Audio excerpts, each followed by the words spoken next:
खाने में ये 5 बदलाव लाएं किडनी रोगी और अपनी किडनी को करें स्वस्थ।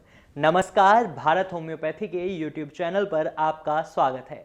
आज की वीडियो में हम बात करेंगे किडनी रोगियों को अपने खाने में क्या बदलाव करने चाहिए जो उनकी किडनी को हेल्दी रखने में मदद करेंगे और उन्हें ये बदलाव क्यों करने चाहिए। ये सभी जानकारी आज की इस वीडियो में मैं आपको देने वाला हूं, तो इस वीडियो को एंड तक जरूर देखें। खाने में जो 5 बदलाव किडनी रोगियों को लाने हैं ये तो जानेंगे ही हम, लेकिन इससे पहले थोड़ा सा किडनी के बारे में जान लेते हैं कि हमारी किडनी हमारी बॉडी में क्या काम करती है।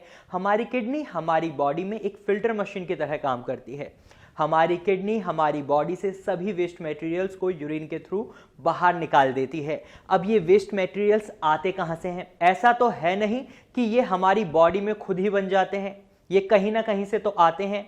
जी हाँ, जो भी हम खाते हैं उसमें से जो जरूरी न्यूट्रिएंट्स होते हैं वो हमारी बॉडी एब्जॉर्ब कर लेती है और जो वेस्ट मटेरियल होते हैं वो हमारी किडनी यूरिन के थ्रू बॉडी से बाहर कर देती है, चाहे वो क्रिएटिनिन हो या फिर वो यूरिया ही क्यों ना हो। मतलब जो भी वेस्ट मटेरियल्स होते हैं उसे हमारी किडनी यूरिन के थ्रू बॉडी से बाहर कर देती है। वहीं किडनी हमारी बॉडी में मिनरल्स और फ्लूइड का भी बैलेंस मेंटेन करती है, चाहे वो पोटेशियम हो या फिर सोडियम ही क्यों ना हो।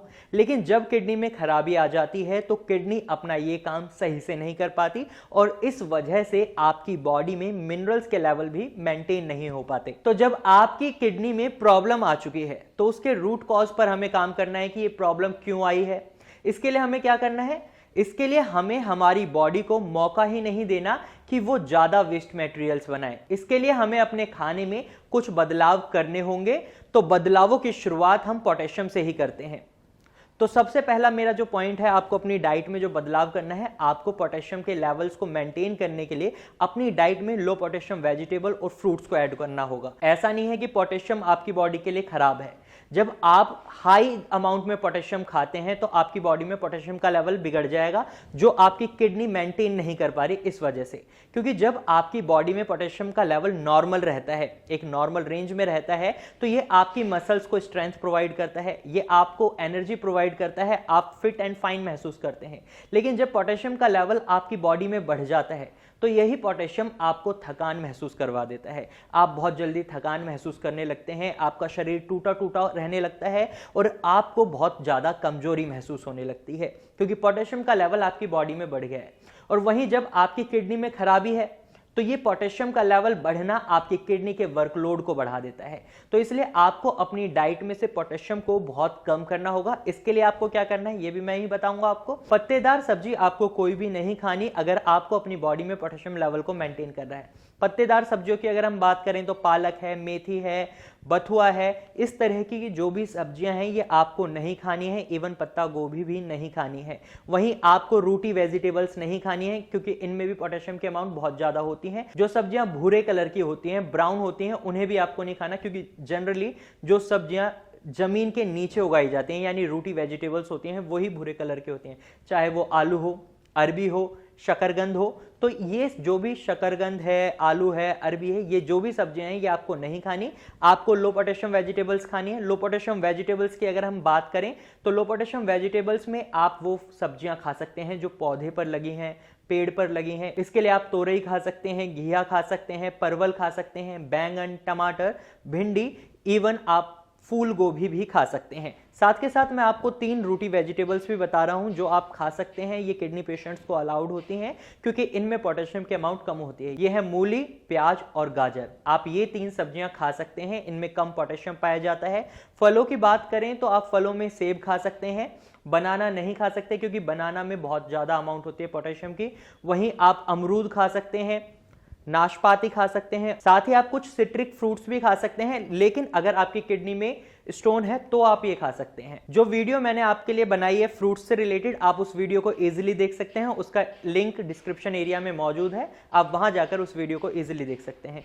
सेकेंडली, आपको क्या करना है? अपनी डाइट में शुगर के इंटेक को कम करना है क्योंकि हमारे पास जो पेशेंट्स आते हैं उनमें हम अक्सर देखते हैं कि डायबिटीज के पेशेंट्स ही हैं जो आगे चलकर किडनी पेशेंट्स बनते हैं। तो किडनी पेशेंट्स की एक रूट कॉज क्या हुआ कि डायबिटीज की प्रॉब्लम उन्हें जनरली मिलती ही है। तो उन्हें क्या करना है? शुगर की डाइट पर, अपनी डाइट पर, इंटेक पर लिमिट लगानी होगी। ऐसा नहीं है कि आप बहुत ज़्यादा मीठी चाय पी रहे हैं। ऑल्थो किडनी पेशेंट्स चाय नहीं पी सकते, इसके लिए भी मैं वीडियो बना चुका हूं, उसका भी आपको लिंक डिस्क्रिप्शन एरिया में मिल जाएगा। तो ज़्यादा शुगर को अपनी डाइट में इंक्लूड ना करें, क्योंकि ये आपकी बॉडी में ग्लूकोज बढ़ा देगी, और जब आपके ब्लड में ग्लूकोज ज़्यादा होगा तो ये आपकी किडनी के लिए डेंजरस हो जाएगा। इसलिए आप अपनी डाइट में शुगर के लेवल्स को भी मेंटेन करें। और वहीं तीसरा है, आप लो सोडियम डाइट खाएं।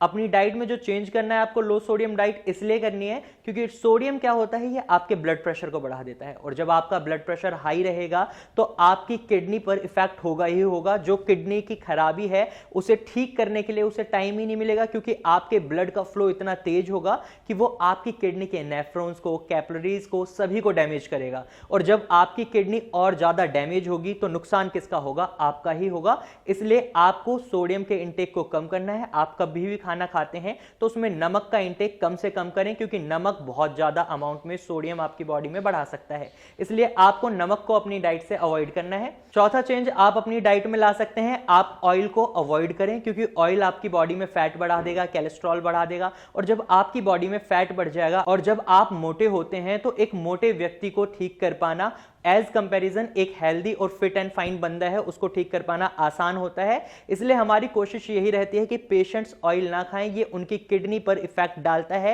इनडायरेक्टली भी और डायरेक्टली भी, इसलिए आपको ऑयल को अवॉइड करना है। पांचवा पॉइंट जो मैं आपको बताने वाला हूं ये बहुत ही जरूरी है किडनी पेशेंट के लिए, उसे अपनी डाइट से हाई प्रोटीन को रिमूव करना है, एक्सक्लूड करना है। क्यों?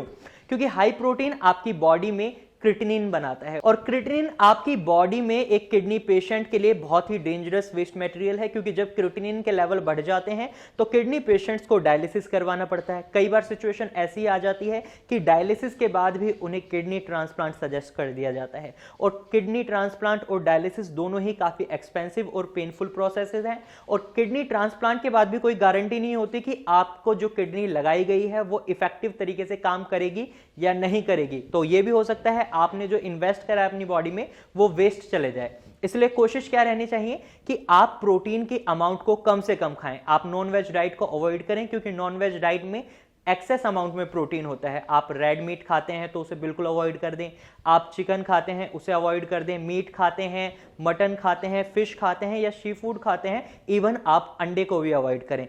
साथ के साथ आप प्रोटीन को बिल्कुल अवॉइड ना करें। ऐसा नहीं है कि आप अगर प्रोटीन को अवॉइड कर देंगे तो फिर आपकी बॉडी जो प्रोटीन से बनी है उसका क्या होगा।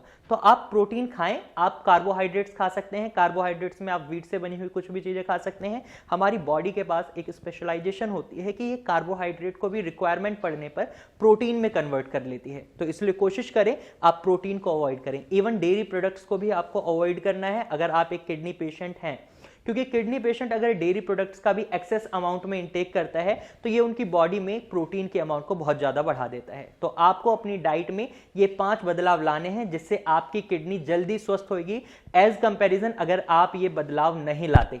तो मैं उम्मीद करता हूं आपको आज की वीडियो समझ आई होगी। अगर आपके मन में अब भी कोई सवाल है तो आप कमेंट सेक्शन में जाकर कमेंट कर सकते हैं, या फिर आप सीधा नीचे दिए गए नंबर पर कॉल कर सकते हैं और हमारे डॉक्टर से सजेशन ले सकते हैं, सलाह ले सकते हैं जो भी आपको प्रॉब्लम है उसके रिगार्डिंग। अगर आपको हमारी आज की वीडियो अच्छी लगी है तो आप इसे लाइक करें। साथ ही ये जानकारी अगर आपको यूजफुल लगी है तो आप इसे अपने दोस्तों और रिश्तेदारों के साथ शेयर करना ना भूलें, और हमारे चैनल को अभी सब्सक्राइब करें। Thank you for watching.